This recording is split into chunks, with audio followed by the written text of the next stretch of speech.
सदगुरु कबीर निकेतन भैरवगंज सिवनी मध्य प्रदेश के इस पावन धरा पर अनवरत रूप से 90 वर्षों से सत्संग की गंगा प्रवाहित हो रही है और इसी गंगा में स्नान करने के लिए हम लोग हर साल आ जाते हैं। बहुत दूर, सबसे दूर से लगता है मैं ही आता हूँ। मैं चाहता हूँ कि 4 डुबकी ज़्यादा लगा लूँ, लेकिन इतने लोग डुबकी लगाने वाले हैं कि हमको डुबकी लगाने नहीं देते। फिर भी जितना भी लगा लेता हूँ साल भर मस्त रहता हूँ।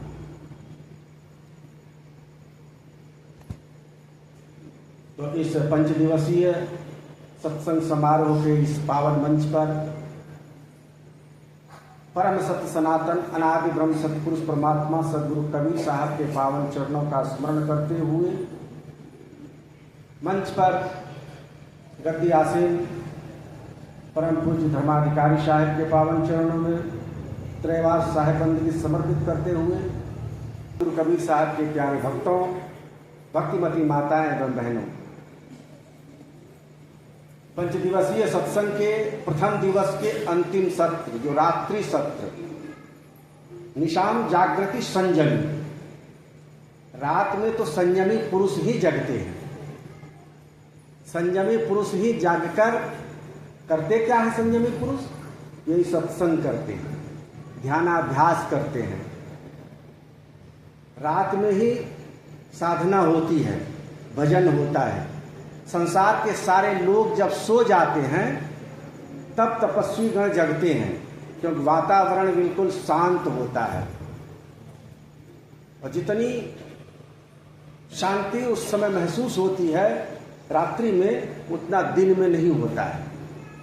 ये सत्संग का वास्तविक समय तो रात में ही है, लेकिन क्या करें, निंदिया महारानी मानती नहीं है, वो आ ही जाती है। और आए भी तो क्यों नहीं, इतना तक स्वादिष्ट तरह तरह के व्यंजन, तो भोजन के बाद तो भाई शयन स्वाभाविक हो जाता है। इसलिए कहा जाता है संयमी पुरुष को सूर्यास्त से पूर्व ही खा लेना चाहिए, ताकि 9, 10 बजे 11 बजे तक, जब तक संसार के लोग सोवे, तब तक उनका भोजन पच जाए, हल्का शरीर हो जाए, फिर बैठ करके ध्यानाभ्यास करें। क्योंकि हमें जो जिंदगी मिली है, मनुष्य का जो जन्म मिला है, ये 2 कारण से मिला है, 2 काम करने के लिए। एक तो है पूर्व के किए हुए कर्मों का फल भोगने के लिए, और दूसरा नया कर्म करने के लिए। मनुष्य का जन्म 2 कर्मों के लिए, पूर्व कर्म को भोगने के लिए और नया कर्म करने के लिए। तो पूर्व जन्म कृत जो कर्म है, जो फल के रूप में हमें प्राप्त हो रहा है समय समय पर, सुख दुख के रूप में, ये जो सुख होता है, जो दुख होता है, ये कर्मों का ही हमारा फल है, हमारे ही कर्मों का फल है, जो पूर्व में मैं कर्म कर चुका हूं। जिस समय में जैसा जैसा कर्म किया हूं, उसी समय में, इस जन्म में हमको उस तरह का फल भोगने को मिलता है। कर्म फल भोग निश्चित है, सबको भोगना पड़ता है। चाहे रामकृष्ण आदि हुए हो, बड़े बड़े ऋषि महर्षि गण हुए हो, सबको अपने अपने कर्म का फल भोगना पड़ा है। शुभ अशुभ जो भी कर्म हो किया उन्होंने, सबके कर्म का फल भोगना पड़ता है। अवश्यमेव भोक्तव्यम कृतम कर्म शुभाशुभम न क्षीयते कर्म कल्प कोटि सतैरपि। अपने किए हुए शुभ या अशुभ, शुभ अशुभ का मतलब पाप या पुण्य, पाप कर्म पुण्य कर्म। इसको और थोड़ा व्याख्यायित करें तो पाप कर्म और पुण्य कर्म का अच्छा कर्म या बुरा कर्म। एकदम सरल भाषा में यदि इसको कहा जाए तो बुरा कर्म और अच्छा कर्म। जो भी अच्छा या बुरा कर्म यह जीव करता है, या करता हुआ आया है, उन कर्मों का फल इस जन्म में भोगना पड़ता है, क्योंकि यह भोग भूमि है। मनुष्य का शरीर और यह संसार भोग भूमि है, इसको भोगने के लिए ही आना पड़ता है। सब भोग कर्म जब समाप्त हो जाए और नया कर्म कोई ऐसा न बने जो पुनर्जन्म का कारण बने, पुनर्जन्म का कारण बने ऐसा कोई कर्म नहीं हो, केवल सुकृत कर्म हो। देखो, शुभ कर्म, अशुभ कर्म और सुकृत कर्म तीसरा नंबर का है कर्म। जो सुकृत कर्म है वो तीसरे नंबर का कर्म है, इन दोनों से अलग, पाप पूर्ण कर्म से अलग तीसरा कर्म है। और वही तीसरा कर्म हमें अमर लोक पहुंचाता है। इसलिए साहब ने कहा है एक भजन में कि सुकृत कर ले नाम सुमर ले, को जाने कल की खबर नहीं आ जग में पल की। सुकृत कर ले नाम सुमर ले। सुकृत कर्म क्या है? नाम का सुमरन करना। शुभ कर्म, अशुभ कर्म और सुकृत कर्म। अशुभ कर्म का फल है नरक, शुभ कर्म का फल है स्वर्ग लोक और सुकृत कर्म का फल है अमर लोक। अमर लोक यह कौन सा लोक है जिस लोक में हम लोग रह रहे हैं? कौन सा लोक है? मृत्यु लोक। मृत्यु लोक मतलब मरने वाला लोक, जहां लोग मरते हैं, जीते नहीं है कोई। यहां जीने के लिए कोई आता ही नहीं है, यहां जो भी आता है मरने के लिए आता है। यह मृत्यु लोक है, यहां जो भी जीव आता है मरने के लिए आता है। जीव तो नहीं मरता है, मैंने शरीर जन्म लेता है शरीर, लेकिन शरीर एक माध्यम है, आता तो जीव ही है। तो इस संसार में जो भी आता है वो जाने के लिए ही आता है, यहां रहने के लिए कोई नहीं आता। रहने के लिए यदि कोई आता और यहां यदि रहते लोग मृत्यु लोक में, तो आज तक हमारे बाप दादा परदादा लकड़दादा जितने पूर्वज हैं सबके सब रहते, तो ये क्या कहते हैं, कबीर सत्य निकेतन जब से इसका उद्घाटन हुआ होगा, उस समय के जितने पूर्वज थे हमारे सब अभी रहते, तो यहां बैठने को जगह नहीं मिली। सब एकाएक यहां से चले गए, आए तो जरूर लेकिन अपना कर्म करके और इस संसार से चले गए। तो इसलिए मृत्यु लोक है, यहां मरने के लिए लोग आता है। इतना निश्चित समझ लीजिए कि आप भी आए हो तो मरने के लिए आए हो, हम भी आए हैं तो मरने के लिए आए हैं। निश्चित मरेंगे, आज मरे चाहे 10 साल के बाद मरे, चाहे 100 साल के मरेंगे तो जरूर मरना है। ये मरने वाला देश ही है, नहीं मरने वाला देश है तो है अमर लोक। अमर देख लो क्या, अमर जहां मरता नहीं, नई समास है, न मरह अमर, जहां मरता नहीं है।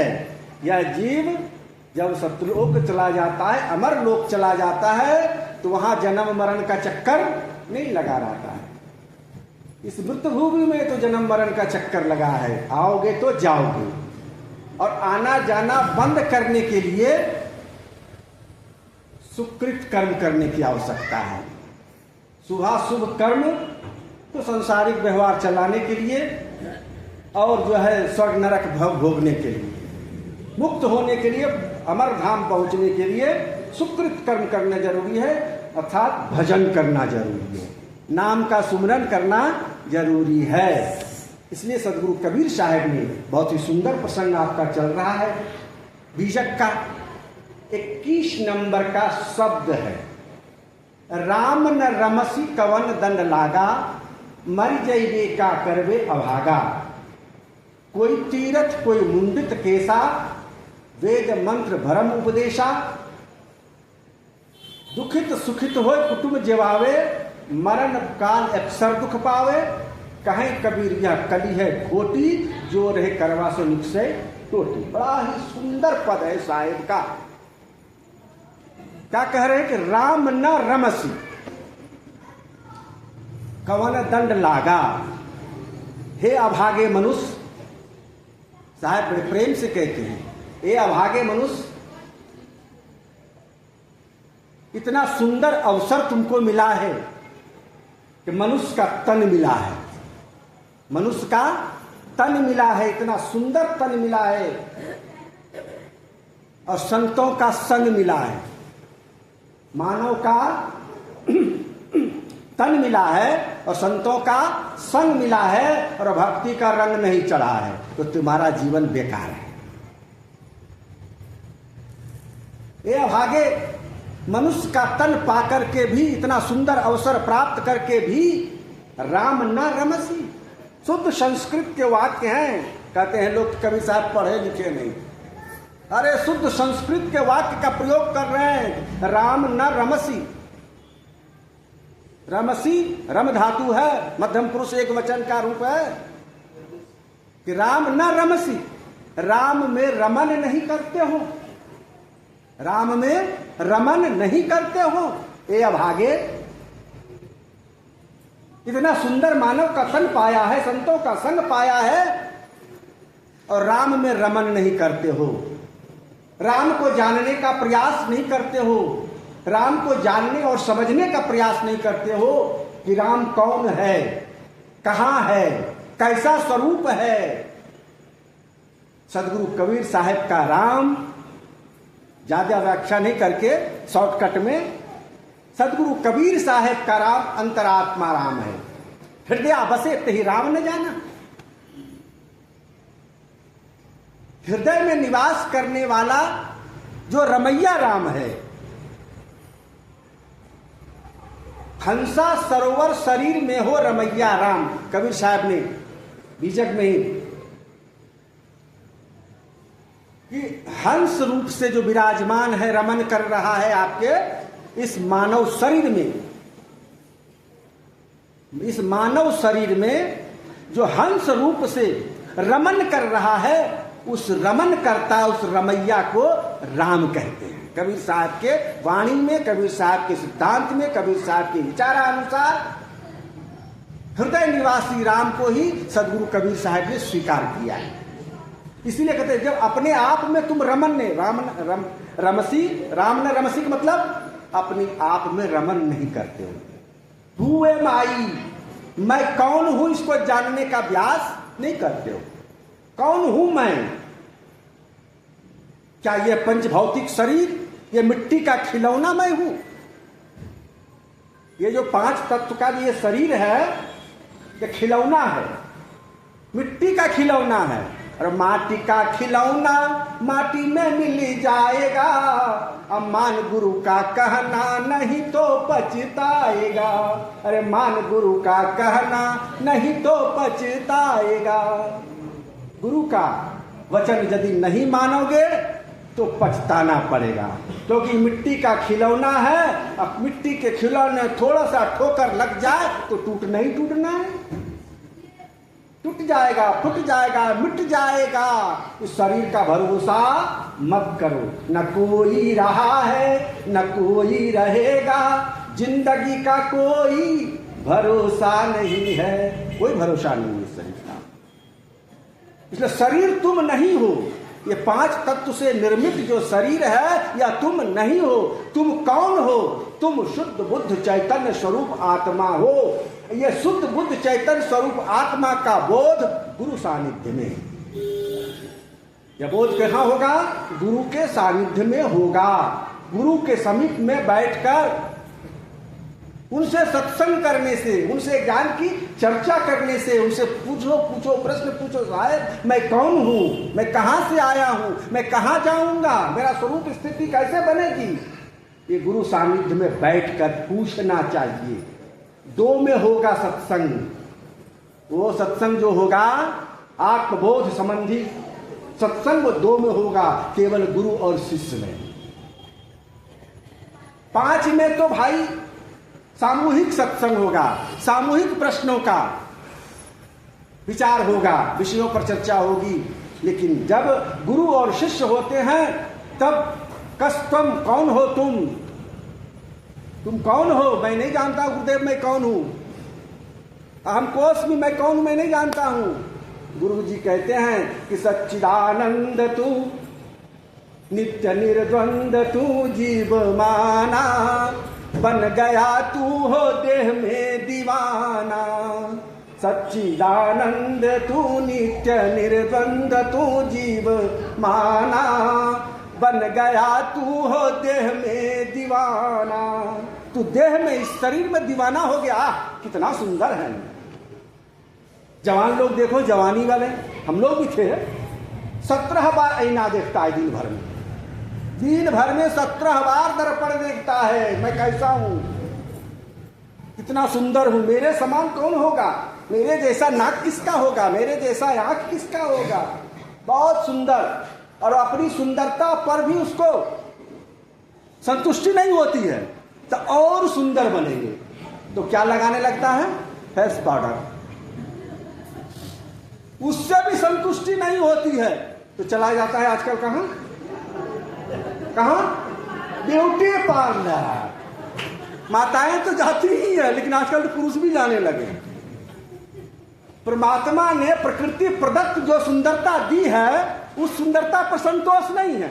अब बनावटी सुंदरता, जो एक बार पसीना चले तो सारी सुंदरता बह जाए। तो इतना सुंदर मनुष्य का शरीर मिला है, किस लिए मिला है, भजन करने के लिए, परमात्मा को जानने समझने के लिए, गुरु के सानिध्य में बैठ करके ज्ञान की उपलब्धि के लिए, आत्मबोध के लिए। जब गुरु कहते हैं कि तुम शरीर नहीं हो, तुम शरीर मान बैठे हो, आप भुलाना आप में, आप न चिन्हे आप, और हो तो पाइए वह तो आप ही आप। तुम तो स्वयं परमात्मा स्वरूप हो, परमात्मा हो, सच्चिदानंद घन स्वयं हो। स्वयं अपने आप को जानने के लिए, समझने के लिए, राम में रमन करने के लिए साहब कहते हैं कि राम न रमसी कवन दंड लागा। राम में रमन नहीं करते हो, अपने आप में अपने अंदर प्रवेश नहीं करते हो, अपने निज स्वरूप को जानने का प्रयास नहीं करते हो, स्वरूपस्थ नहीं होते हो, कवन दंड लागा। जब तुम्हारे शरीर की अवस्थाएं गिर जाएगी या जब शरीर छूट जाएगा जिस समय, उस समय तुम्हें कौन सा दंड मिलेगा। धर्मराज के दरबार में जब पहुंचोगे तो पूछेगा हाकिम तो क्या तू कहोगे। धर्मराज की जब अदालत चढ़ोगे और पूछेगा हाकिम तो क्या तुम कहोगे, तो पापों की अग्नि में जलना पड़ेगा, अरे मन मुसाफिर निकलना पड़ेगा। वहां तो पापों की अग्नि में तुमको जलना पड़ेगा, क्योंकि कर्म करके आए हो, पाप कर्म करके, बुरे कर्म करके आए हो, तो पापों की अग्नि में तो जलना ही पड़ेगा। उस समय पछताओगे, और पछताने से कोई लाभ होने वाला नहीं। तब पछताए होत का जब चिड़िया चुन गई खेत। जीवन भर तुमने इधर उधर में गमा दिया, कुटुंबियों के सेवन में। दुखित सुखित हो कुटुंब जमावे। अगली पंक्ति में कहा निशान है कि दुखित सुखित हो कुटुंब जमावे, मरण काल अक्सर दुख पावे। कि अपने कुटुंबियों के भरण पोषण में, कुटुंब में मतलब पत्नी पुत्र पौत्र, तो पत्नी पुत्र पौत्र के भरण पोषण करने में तुमने नाना प्रकार का कर्म किया, कभी विचार नहीं किया कर्तव्य का, कौन सा कर्म हमें करना चाहिए, कौन सा नहीं करना चाहिए। पाप कर्म करके, बुरे कर्म करके, झूठ छल प्रपंच सारा चीज करके तुम कुटुंबियों के भरण पोषण के लिए सकल पाप कर्म किया। झूठ बोला, चोरी किया, बेईमानी किया, भ्रष्टाचार, जो कुछ करना था पाप कर्म, कुटुंबियों का पालन पोषण में, बाल बच्चों को पालने पोसने में, उसको अपने पैर पर खड़ा करने में, कितना चोरी डकैती बदमाशी सब किया। 1 टका का माल 9 टके में बेचा, सब कर्म किया। दुखित सुखित, दुख भी भोगा सुख भी भोगा। दुख सुख भोगते हुए, अच्छा बुरा कर्म करते हुए तुमने कुटुंबियों का पालन पोषण किया। लेकिन कर्म तो किए हो तुम, तो कर्म फल कुटुंबियों को भोगना पड़ेगा क्या? नहीं। कर्म किए हो तुम, झूठ बोले हो ग्राहक के साथ तुम, 1 टका का माल 9 टका में बेचा है तुम, पत्नी नहीं बेची है, बेटा नहीं बेचा है। तो कर्म जो किया है फल भोगना पड़ेगा उसी को कर्म फल भोगना पड़ेगा, दूसरे को नहीं भोगना पड़ेगा। तो दुखित सुखित हो कुटुंब जेवावे, मरण बार अक्सर दुख पावे।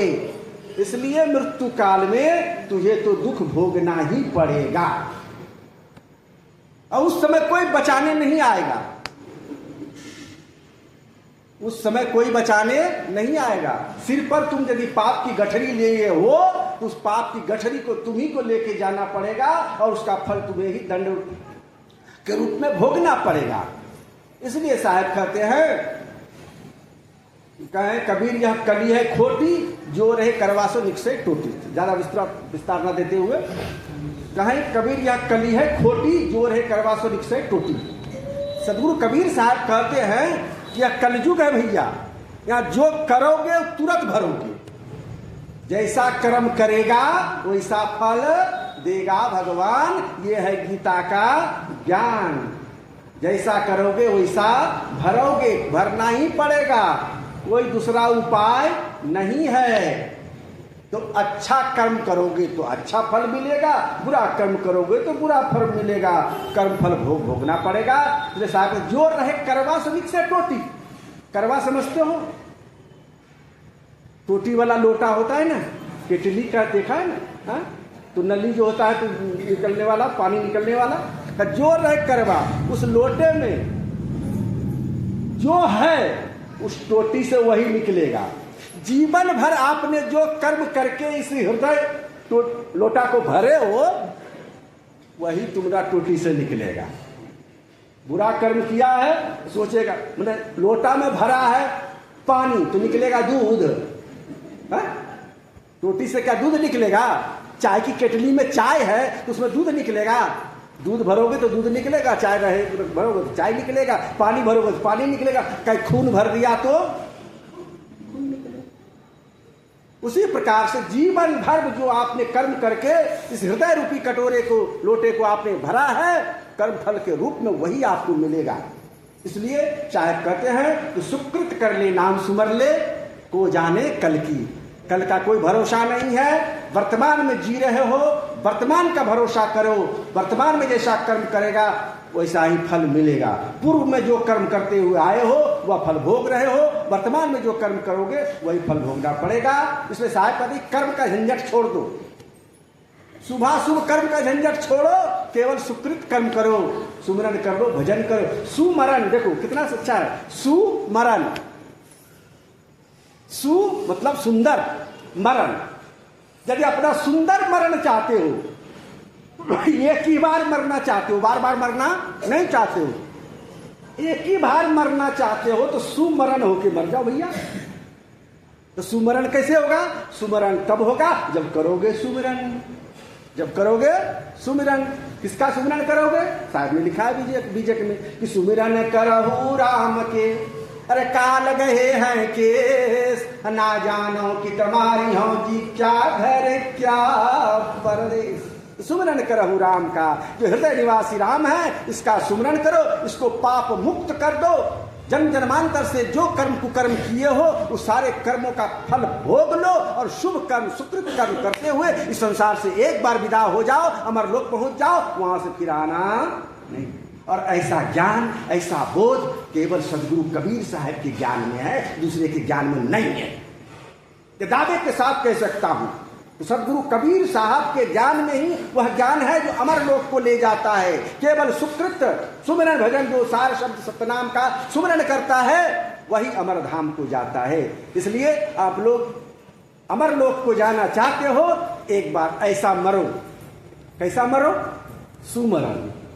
तो सुमिरन कैसे करोगे? मरोगे सुमिरन करते हुए। तो श्वास श्वास में नाम ले, अरे वृथा श्वास मत खोए, ना जाने वही श्वास के आवन हो न हो। तो सुमिरन भजन करते रहना इन वाणी वचनों के साथ। साहेब बंदगी साहेब क्योंकि समय कर रहा है इनकार, हम कर रहे हैं आप सभी को नमस्कार, क्योंकि बोलने लगेंगे तो घंटों लग जाएगा। साहेब बंदगी साहेब।